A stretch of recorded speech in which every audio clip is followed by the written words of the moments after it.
Hello, my name is Deepal and today's video topic is a life cycle of object in Java. So life cycle of a object in Java, we discuss about step by step. So we should know how objects are born, live their life and then die at the end.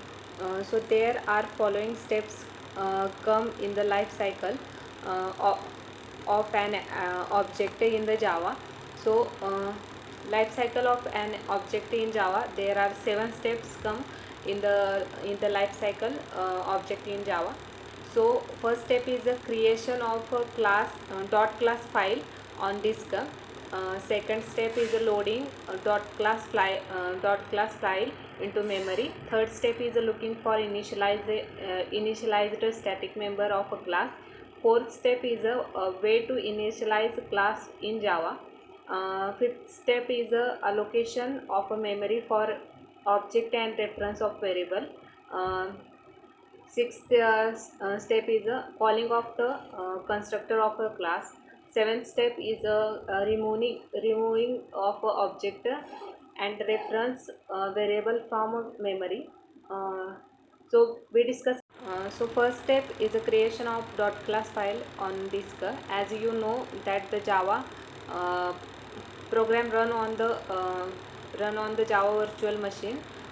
We When we compile the Java class, it is transformed into bytecode, uh, which is a perform and a machine independent.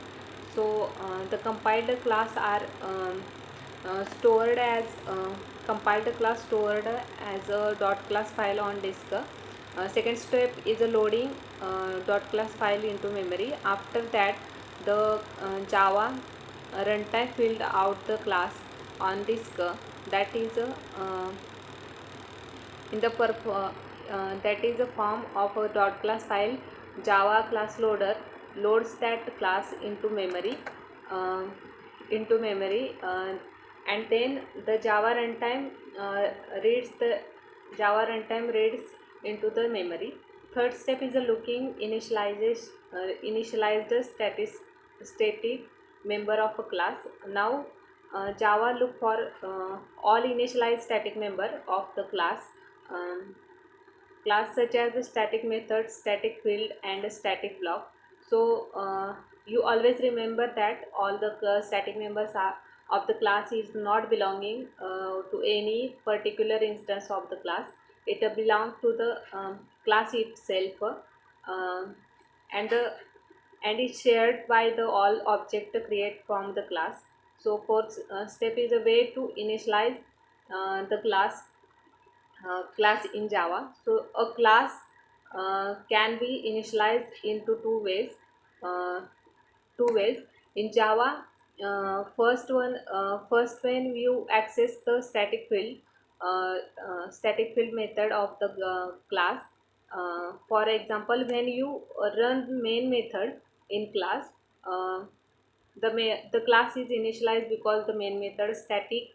And the second way, when object or instance of the class is create using the new keyword in the class initialization.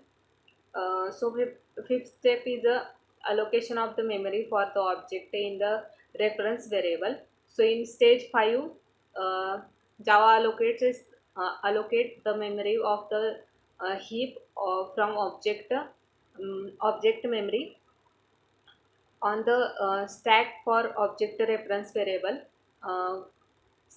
Next one is the calling of the constructor of the class. So after allocating the memory, JVM calls the constructor of the class, mm, which like a method, but it is called only once when the object is created.